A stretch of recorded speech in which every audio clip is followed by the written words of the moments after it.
கடந்த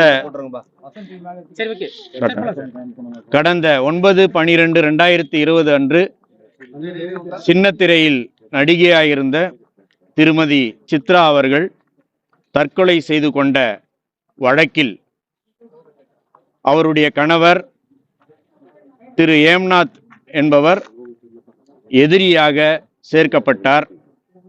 கடந்த 2020ஆம் ஆண்டு முதல் இந்த வழக்கு திருவள்ளூர்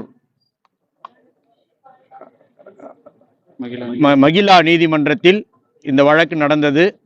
இந்த வழக்கில் அனைத்து சாட்சிகளும் முறையாக விசாரிக்கப்பட்டது. அந்த சாட்சிகள் எதிரியின் மீது சாட்டப்பட்ட குற்றச்சாட்டுகளை அந்த சாட்சிகள் நிரூபிக்கவில்லை. எனவே இந்த வழக்கில் எதிரியான திரு ஏம்நாத் அவர்கள் மீது 498A மற்றும் 306 ஐபிசி பிரிவின்படி குற்றப்பத்திரிகை தாக்கல் செய்யப்பட்டது. முழுமையான விசாரணை நடைபெற்று சாட்சியங்கள் அடிப்படையில் அவர் மீது சாட்டப்பட்டுள்ள குற்றச்சாட்டுகள் நிரூபிக்கப்படவில்லை என்பதால் அவரை திருவள்ளூர் மகிழா நீதிமன்றம் விடுதலை செய்து இன்று தீர்ப்பளித்தது.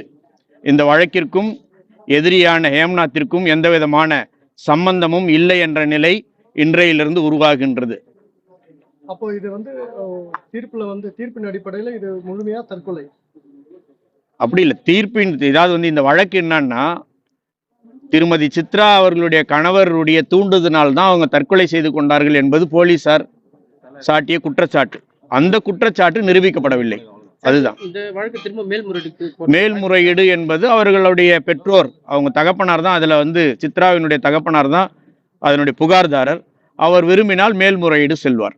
எத்தனை சாட்சிகளிடம் விசாரணை மேற்கொள்ளப்பட்டது? எத்தனை பாசிட்டிவா இருந்தது, எத்தனை அகென்ஸ்டா இருந்துச்சு? பாசிட்டிவ் அகென்ஸ்ட்னு சாட்சிகளை சொல்ல முடியாது. மொத்தம் 57 சாட்சிகள் விசாரிக்கப்பட்டது. முழுமையாக 56 சாட்சிகள் விசாரிக்கப்பட்டது. அந்த சாட்சிகள் போலீசார் சொன்ன குற்றச்சாட்டுகளை நிரூபிக்கவில்லை. அந்த சாட்சிகளின் அடிப்படையில் போலீசார் குற்றச்சாட்டுகளை நிரூபிக்க முடியவில்லை. அதனால் எதிரியாக சேர்க்கப்பட்ட சித்ராவினுடைய கணவர் ஹேம்நாத் விடுவிக்கப்பட்டுள்ளார்.